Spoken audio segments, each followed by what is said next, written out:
hari ini? Alhamdulillah baik ya. Sebelum kita melakukan aktivitas kita belajar, alangkah lebih baiknya kita sama-sama berdoa. Satu kelas, pimpin satu kelas. Duduk rapi, duduk siap, kita berdoa mulai.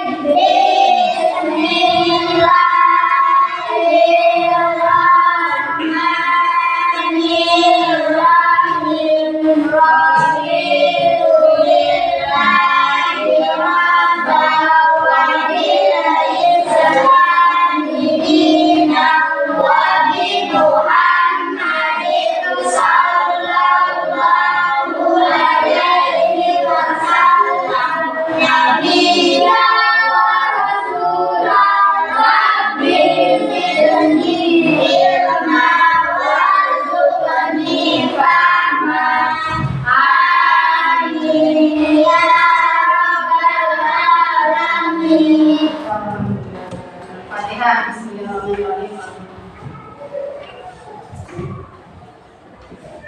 Nah, masih siap belajar? Semangat belajar.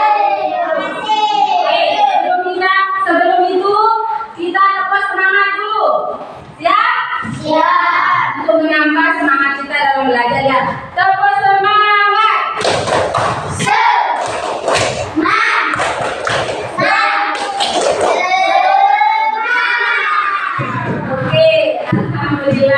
Alhamdulillahirrahmanirrahim. Wassalatu wassalamu ala asrofil anbiya'i wal mursalin wa ala alihi wa sahbihi ajma'in. Anak-anak sekalian, Ibu guru lihat itu bangkunya 2 yang kosong. Kenapa temennya? Sakit?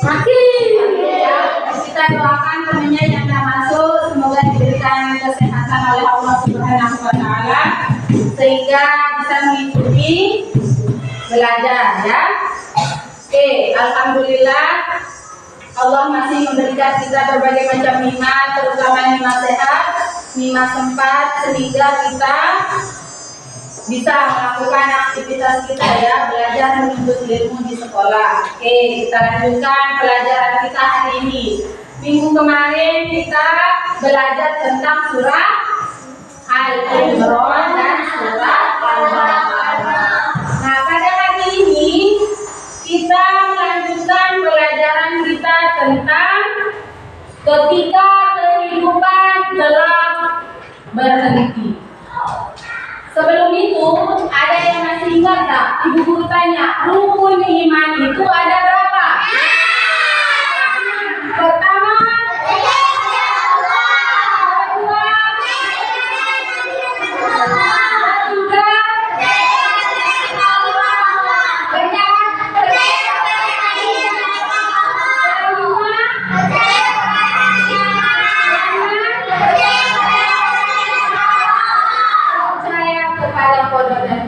nah, yang itu namanya rukun iman.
manusia berterbangan seperti itu. Kalau gunung-gunung itu diibaratkan seperti bulu ya, dihambur-hamburkan. Jadi apa? Coba kalian bayangkan, manusia terbang, pohon-pohon itu terbang semuanya. Dan peristiwa hari-hari itu apa? Semuanya, apa namanya, hujan, apa juga tanah longsor, peristiwanya gempa, sehingga apa? Manusia itu tidak ada tempatnya bersembunyi, tidak ada tempatnya berlindung. Mau dia lari ke lautan, air laut akan naik. Mau dia lari ke atas gunung-gunung itu akan hancur, meletus. Jadi apa? Tidak ada tempat manusia berlindung. Nah, tapi kalau manusia yang sudah banyak amal ibadahnya, manusia itu akan ikhlas, sudah ridho akan terjadinya hari atau hari kiamat. Nah, sekarang apa? Tugas kita sebagai manusia sekarang apa? Banyak-banyak untuk beribadah. Sholat itu jangan pernah ditinggal. Saking wajibnya sholat itu, kita walaupun dalam keadaan sakit wajib untuk melaksanakan. Kalau dia tidak bisa berdiri, dilakukan dengan duduk. Dia tidak bisa duduk, boleh sholat itu dengan tidur. Nanti sudah tangannya tidak bisa digerakkan, matanya saja boleh hanya dikedip-kedipkan. Saking wajibnya untuk melaksanakan sholat. Oke, kita lanjutkan. Nanti jenis-jenis hari akhir itu, hari kiamat itu ada dua. Yang pertama apa? Kiamat sugro dan kiamat kubro. Kiamat sugro itu apa? Kiamat kecil. Kiamat kubro itu apa? Oke, sekarang gambarannya kiamat kecil itu bagaimana?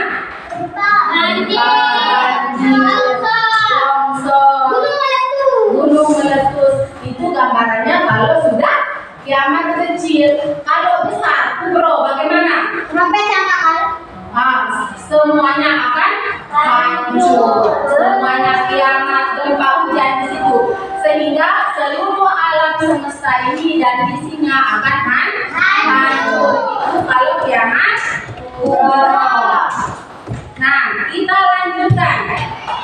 Setelah terjadinya hari akhir, manusia itu akan mati atau hidup? Mati. Tapi nanti akan dibangkitkan oleh Allah. Kita dibangkitkan atau tidak? Kita dibangkitkan melalui apa? Roh kita akan pindah alam ke alam. Nah, kalian lihat halaman 167.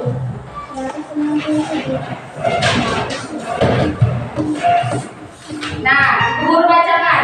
Ketika manusia meninggal, maka mayatnya akan dikubur di dalam tanah. Seluruh harta bendanya dikumpulkan, tidak akan ikut bersamanya. Jadi apa? Kalau kita sudah mati, kalau kita sudah meninggal, tidak ada harta yang kita bawa, hanya amal ibadah. Itulah yang rajin bekerja, yang emasnya banyak itu tidak dibawa mati, itu akan ditinggalkan. Hanya membawa amal ibadahnya saja. Itu bekal yang dibawa ke akhirat. Nah, di alam kubur, roh manusia akan didatangi oleh dua malaikat, yaitu malaikat siapa? Mungkar dan Nakir. Kedua malaikat tersebut akan menanyai kita di dalam kubur. Kalau bagi orang yang beriman, siapa yang mencatatnya? Nah, jadi yang mana amalnya akan dicatat oleh malaikat mati. Mungkar. Kalau yang amal ibadahnya jelek akan dicatat oleh malaikat Nakir. siapapun yang banyak amal ibadahnya, alam kuburnya itu akan terang, akan luas, tidak sempit. Yang sempit alam kuburnya itu bagi orang-orang yang pelit, yang banyak dosa semasa hidupnya, banyak melakukan kejahatan. Oke, nanti ada tahapannya kita di akhirat, ya. Setelah kematian ada namanya apa? Perangkat. Jadi setelah kita melewati kematian, ada tahapan di akhirat yang akan dilalui manusia untuk menerima balasan dari amal ibadahnya ketika di dunia. Yang pertama apa? Yaitu lihat yang nomor 1 ada namanya Yaumul Ba'ats atau hari kiamat, kebangkitan. Nah, setelah kita dikubur ada namanya Yaumul Ba'ats, kita akan dibangkitkan. Itu namanya Yaumul Ba'ats atau hari kebangkitan. Lihat dalam surah Al-Mu'minun ayat 16 yang berbunyi Bismillahirrahmanirrahim. Tsumma innakum yaumal qiyamati tub'atsun. Artinya, dan kemudian sesungguhnya kamu akan dibangkitkan dari kuburmu pada hari kiamat. Jadi setelah hari kiamat itu terjadi, semua manusia mati, semua alam semestanya ini hancur, kita akan dibangkitkan. Yang pertama hari yang kita lewati adalah Yaumul Ba'ats atau hari kebangkitan, ya. Jadi semuanya, semua manusia akan dibangkitkan. Setelah kita dibangkitkan, yang kedua namanya Yaumul Mahsyar atau hari berkumpul. Nah, setelah kita dibangkitkan, kita akan dikumpulkan di padang mahsyar. Nanti, jadi kita akan dikumpulkan di padang mahsyar. Jadi semua mulai dari umatnya Nabi Adam sampai Nabi Muhammad akan dikumpulkan di padang mahsyar. Dan jarak matahari itu hanya sejengkal dari atas kepala. Apa tadi? Ya, jadi jengkal dari matahari, kepala itu hanya sejengkal. Itu di padang mahsyar. Tapi yang banyak amal ibadahnya akan dipanjui oleh perbuatan-perbuatan baiknya. Panas di sana dan sangat luas. Jadi dari umatnya Nabi Adam sampai Nabi Muhammad itu akan dikumpulkan. Jadi umatnya Nabi Muhammad akan kumpul di satu tempat, Nabi Adam dikumpulkan satu tempat, ya. Oke, yang ketiga ada namanya Yaumul Hisab. Setelah hari berkumpulnya kita, dikumpulkannya kita akan melewati Yaumul Hisab atau hari perhitungan. Nah, jadi bisa dibaca Yaumul Hisab artinya hari perhitungan, yaitu hari dihitungnya amal perbuatan manusia ketika hidup di dunia. Jadi apa? Nanti Yaumul Hisab yang banyak, pertama misalnya Jailani maju, ya, yang pertama ditimbang amalnya, amal ibadah perbuatan baiknya ditimbang di kanan, amal gurunya ditimbang di kiri. Mana yang lebih berat, perbuatan baiknya atau perbuatan jahatnya? Nanti kalau perbuatan baiknya yang lebih banyak, otomatis dia masuk ke mana? Masuk surga. Kalau perbuatan jahatnya yang banyak, berarti dia masuk mana tadi? Masuk neraka. Jadi itu, kalau mau masuk surga otomatis harus lebih banyak amal baik. amal ibadahnya, saling menolongnya, bersedekahnya, sholatnya, puasanya itu harus lebih banyak. Itu kalau mau masuk surga. Ya, semoga kita semua akan masuk surga. Amin ya rabbal alamin. Nah, setelah kita melewati hari penimbangan atau yaumul hisab itu, kita akan melewati namanya yaumul mizan atau hari penimbangan. Seperti guru katakan tadi, kalau amal ibadahnya berat akan masuk surga. Kalau amal jahatnya yang lebih berat berarti dia masuk neraka. Nah, setelah ditimbang dua-duanya, ada namanya yaumul jaza, hari pembalasan. Jadi ya tahu menerima hukuman ke.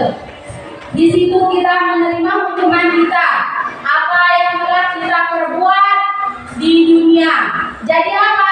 Kita di dunia ini hanya sementara. Jadi di mana kita akan hidup kekal? Di surga, di akhirat. Kita akan hidup kekal hanya di akhirat. Kalau di dunia ini kita hidup sementara. Jadi di dunia ini istilahnya kita menabung amal kebaikan kita, perbuatan baik kita. Nanti kalau sudah banyak tabungan amal baiknya, perbuatan baiknya, kita akan menerima balasannya di akhirat. Siapa yang mau masuk surga? Pasti kita semua masuk surga. Tapi surga itu harus ada syaratnya, seperti guru katakan tadi. Sholat itu jangan ditinggal, perbuatan baiknya jangan dilupakan, ya. Jadi itu salah satu cara kita untuk masuk surga. Oke. Coba sekarang ibu guru tanya. Tanda-tanda kecil yang menunjukkan akan datangnya hari kiamat itu apa saja? Yang pertama, munculnya berbagai fitnah, ya. Jadi kalau zaman sekarang yang salah itu bisa jadi benar, yang benar bisa jadi salah. Itulah ngerinya, ya, dari yang namanya fitnah, ya. Jadi jangan sering, ya, misalnya ya saya ini mukul baturnya atau mukul temannya lain, tapi nanti dilimpahkan kesalahannya ke zul. Itu sudah menunjukkan fitnah. Ujung-ujungnya apa? Aidil jadinya marah ke zul, padahal bukan zul yang melakukan kesalahan. Itulah ngerinya, ya, yang namanya perbuatan fitnah, ya.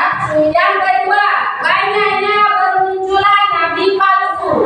Jadi setelah Nabi Muhammad itu tidak ada nabi, ya, tidak ada nabi setelah Nabi Muhammad, karena Nabi Muhammad adalah nabi yang terakhir. Yang ketiga, banyaknya kebohongan dan kesaksian palsu. Nah, sekarang ya banyak terjadi. Adik-adik membela si salah, padahal itu tidak baik. Misalnya, contoh, temannya si Sila salah, ini benar, tapi nanti disogok sama Sila, kasih uang banyak, bela saya 4.000. Terus belanya si Batur melemudi. Itu sudah namanya kesaksian palsu. Yang keempat, perbuatan riba banyak terjadi, ya. Kenapa? Jadi riba itu tidak boleh, ya. Sabri, riba itu tidak boleh dilakukan, ya. Apa katanya Allah menghalalkan jual beli dan mengharamkan riba? Tahu namanya riba? Tahu. Misalnya pinjam uang 1.000 tapi nanti pulangnya jadi 5.000. Itu namanya riba, ada bunganya, ya. Yang kelima, anak yang durhaka kepada orang tua. Ada yang durhaka di sini tidak ada, ya. Semuanya berbakti kepada orang tua. Jadi kalau sudah ada yang durhaka kepada orang tuanya, itu adalah tanda-tanda terjadinya kiamat kecil. Kalau tanda-tandanya terjadi kiamat besar, itu apa? Terbitnya matahari dari sebelah barat, itu sudah tanda kiamat besar. Yang kedua, munculnya Dajjal, ya. Yang ketiga, turunnya Nabi Isa alaihi salam. Yang keempat, turunnya Imam Mahdi. Yang kelima, keluarnya Ya'juj dan Ma'juj.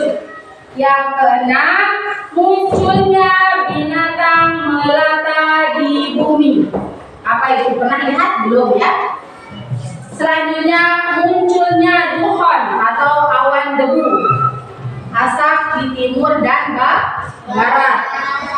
Yang terakhir, terjadinya gerhana di timur, barat, dan di Jazirah Arab. Nah, itu adalah tanda-tanda besarnya akan terjadi hari kiamat. Nah, jadi hari kiamat itu juga tidak ada yang tahu kapan terjadinya, tidak ada yang tahu, hanya Allah Subhanahu wa Ta'ala yang tahu kapan terjadinya itu. Ada yang tahu kapan dia mati? Tidak ada kita yang tahu kapan kita mati. Mau dia muda, anak kecil, bayi, baru lahir, tua, itu tidak ada yang tahu kapan kematian itu datang. Begitu juga hari kiamat, tidak ada yang tahu. Nah, kematian itu kapan saja bisa terjadi, ya. Makanya Allah selalu bilang, Nabi Muhammad selalu memperingati kita,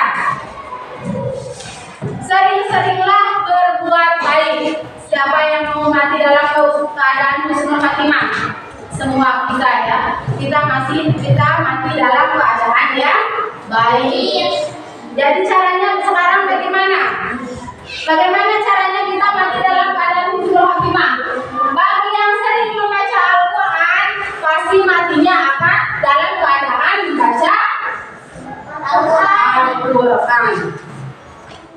Kalau orang yang sering mabuk, berjudi, pasti matinya dalam keadaan mabuk. Itulah, ya. Jadi setiap langkah kita itu harus diiringi dengan berzikir, ya. Jadi kalian berangkat sekolah jalan kaki pagi-pagi itu tidak sia-sia. Rumput yang kalian lewati, batu yang kalian lewati, itu juga ikut mendoakan langkah kita, ya. Jadi seleka-leka anak sekolah, rumput yang dilewati, batu yang dilewati akan didoakan oleh yang itu, batu, rumput itu. Dia berdoa apa? Oh, anak ini mau berangkat sekolah. Jadi, ya Allah berikanlah dia ilmu yang barokah, ilmu yang bermanfaat. Itu katanya. Sebelum orang menangkat sekolah, dalam keadaan hatinya itu marah, uang jajannya kurang, kan itu sampai sekolah itu tidak fokus belajar, ya. Sering tidak terjadi itu, tidak ada ya di sini. Jadi mau dikasih uang jajan banyak, dikasih uang jajan sedikit, itu disyukuri dengan ucapan Alhamdulillah. Alhamdulillah.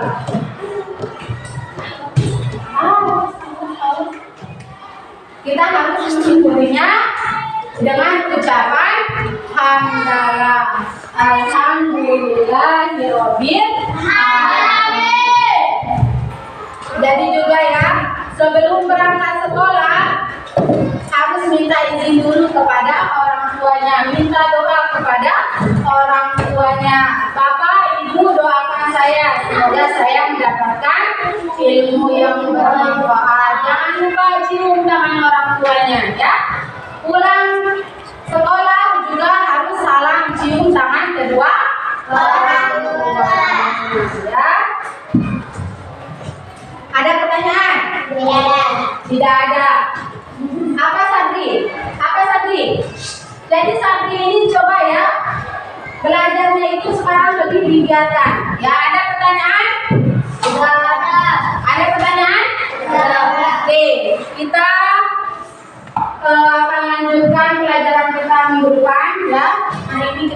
cukupkan sampai di sini. Jangan lupa bukunya itu harus dibaca ya. Dibaca di rumah, dipelajari ya. Oke, kita cukupkan. Semoga apa yang kita pelajari pada hari